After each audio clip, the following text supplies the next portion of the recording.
What's up guys, back at it again. Got Clinton with me. Right now we're gonna look at just 5 ways to help you guys get better overnight at Jiu Jitsu, okay? No secret, no acai, just some some basic things that can help you guys improve. So I had this geared more towards like beginners, but I guess for everybody, you know, even black belts can help you. So the first thing we're gonna look at is just repeating your steps. So, you know, something that happens with beginners all the time, even with me too, you know, the instructor shows a move, very complicated, like 8-step move. And then as you're walking back to grab a partner, you forget the move. So that happens a lot. So the first thing that can help you guys improve instantly is just repeating the steps to yourself. So say like we're doing like a basic guard pass, like I'm gonna have you go like in reverse de la Hiva or something.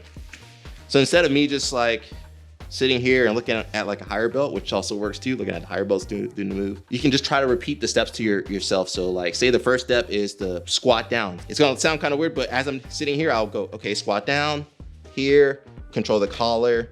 I'm gonna push this leg down, get the underhook, cross face, knee to the mat, kick. As soon as I'm, you know, as I'm watching the instructor explain the move, I'll repeat the steps and then kind of keep that in mind and that sequence in mind. So say Clinton does the move on me, you know, even if he's doing a move on me, I'll just kind of repeat the steps. So we're in like reverse de la Hiva, he squats down, controls the collar, push the leg down, underhook, cross face, knee to the mat, clear the leg. So I would just keep, as many times as we're doing the move, I would just keep repeating the steps. It might seem kind of annoying to your partner, but again, it's to help you remember, right? So just repeating the steps is gonna help you guys. Okay, thing number 2 that's gonna help you guys is partnering up with a more experienced person. So if you're a new person, you know, you could go with the white belt guy that maybe started on the same day as you, or maybe go with the guy that's been training for like a year or 2. I think that's pretty self-explanatory. Like they're just kind of gonna know what to do. They've been around the block a little bit. They kind of know the technique, and then they can also explain the move to you. So there's been times where I work with lower belts and I'll just kind of repeat the steps for them so they can remember, because you know they're gonna forget the moves. Or as a higher belt, sometimes I'll do the move first, and that way they kind of remember better. Because if you have a lower experienced person go first, usually they're gonna mess up, right? So you know, if you're gonna white belt, you do the move first, and then maybe you kind of mention some details they probably are gonna, you know, they're gonna forget. Absolutely. As a little caution, beware of the higher belt that loves to teach too much. You will find people in your gym that will want to show you like 6 different variations of the technique that the instructor just showed, and then time's up and you never got a chance to practice anything. Yeah, so I mean, it could be hit or miss with the higher belt, but usually you're gonna do better than some random white belt dude. So 100%. Go for the high belt. You don't always need a black belt. It could be like a blue belt, you know? So just somebody, could be a white belt with 2 stripes, you know? Maybe that guy, he's been training for a while and he kind of knows some stuff. Next up is getting feedback. One thing that's helped me a lot is, you know, when I'm training or even just doing the technique, you know, I could be doing like a choke or something. And sometimes like you're like, man, I don't know if I have it. So instead of me like questioning if I'm doing it right, like, Clinton, you feel it? He's like, no, you need to adjust this. Get there. Okay, that's it, you know? Or especially like something like ankle lock. Like I'll be here and like I'm trying to adjust it and it's not working. He can kind of coach me through it, you know? So it could be during a move or after you're rolling. That's a really good time to get feedback. If you go like a higher belt that knows what they remember what happened during the roll, they can kind of give you some pointers. People ask me all the time, like, hey, what can I do better? What did I do wrong or something in training? So I can usually pinpoint maybe one thing I noticed off the bat that was kind of standing out to me. Yeah, that's a great way to get feedback. Just ask people, hey, was that choke kind of on? Was the ankle lock on? And they'll tell you like, nah, man, it wasn't on. Or man, that was super tight. I was about to tap out. You almost had me. You almost got me, but not that day. So yeah, get feedback. That helps a lot, guys. So instead of questioning how you're doing, what you're doing, just ask, hey man, was that choke on?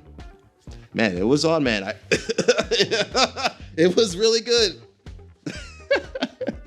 If they pass out, you know your choke was good, man. The next thing that can help you guys improve instantly is remembering your roles. So your training, try to remember what's going on in your training. Again, like what you thought you're doing really well, what you think you thought you messed up on. So that kind of goes back to like the last step, or one of the last steps, like getting feedback from your partners. You know, sometimes say you go with like a lower belt, they're probably not going to give you the best feedback verbally, but if you can remember the role, like you'll be able to remember like, oh, he gave me a hard time in this position, I need to work on that. Or, you know, man, I missed my ankle lock, like Jesus Christ, I need to fix some details there. So try to remember your roles. I think a lot of lower belts just kind of go in aimlessly and just like blank out, and like then they come to, oh, what happened? Oh, we just finished training. So try to remember what's going on, what you did, your techniques, you know, what submissions you got, what submissions you got caught in. So some good ways to remember your rolls, record them, use your phone, you know, just put your phone right there or get somebody, hey, can you film my roll?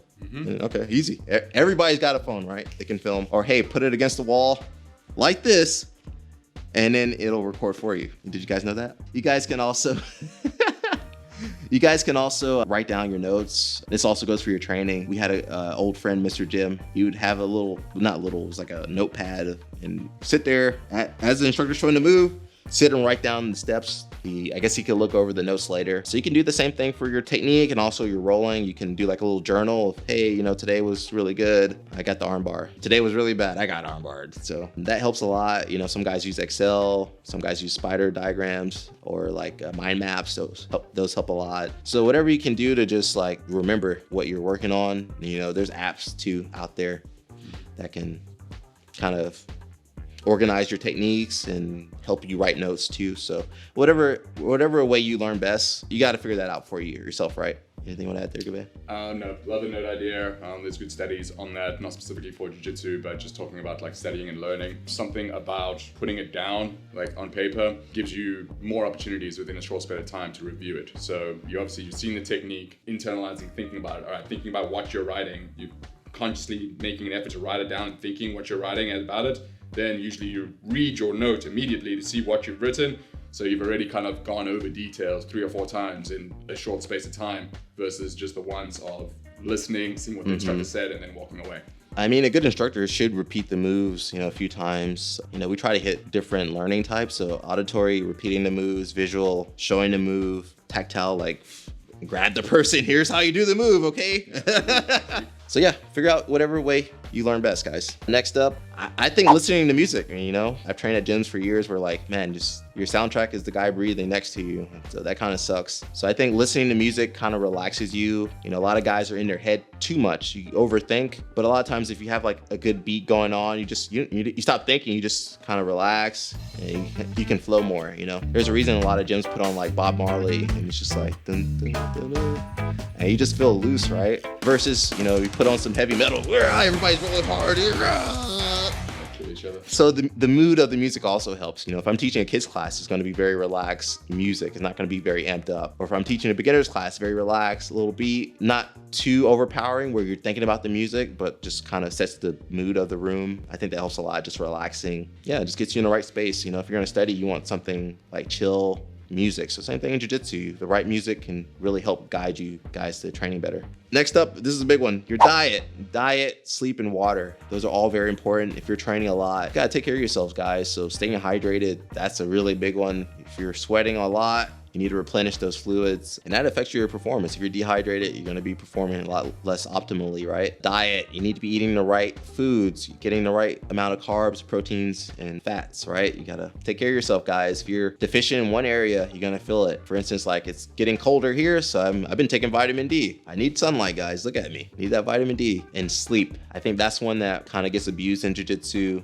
If you're training a lot, you need to be resting a lot. If I do like 2 hours on the mat, man, as soon as I get home, I'm gonna be resting for a few hours, and then of course try to get like a good night's sleep of like at least 7+ hours of sleep, 6 to 7, over 7 hours of sleep if I can. And that's just your recovery, you know, unless you got the good stuff, man, you gotta recover by sleeping and eating properly, stay hydrated. And that's simple, guys. That's something that can immediately affect your performance. You could take a world-class athlete, don't let them drink water for a day. They're not gonna perform optimally. They're gonna be tired. If you miss a night of rest, you're not gonna perform really well. So I think overnight that can change your life, guys. And bonus one, this is important for you guys out there working.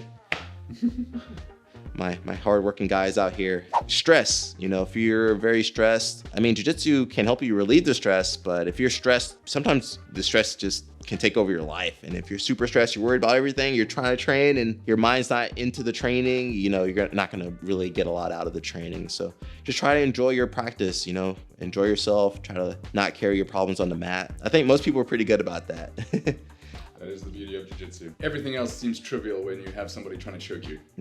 But I mean, there's been times where I was like stressed about tournaments or like, man, should I do this tournament? Am I ready for this tournament? As I'm rolling, like, man, I should just like calm down, relax. Not putting pressure on yourselves, guys. Just enjoy your practice. Don't worry about getting a new belt or a stripe. Nobody cares. I don't care about your belt or your stripe. Just go have fun, enjoy yourself, try to just learn and do and practice. Okay, so those are 5 plus bonus different ways you guys can instantly get better at jiu-jitsu. So you guys could overnight change your whole approach to like training.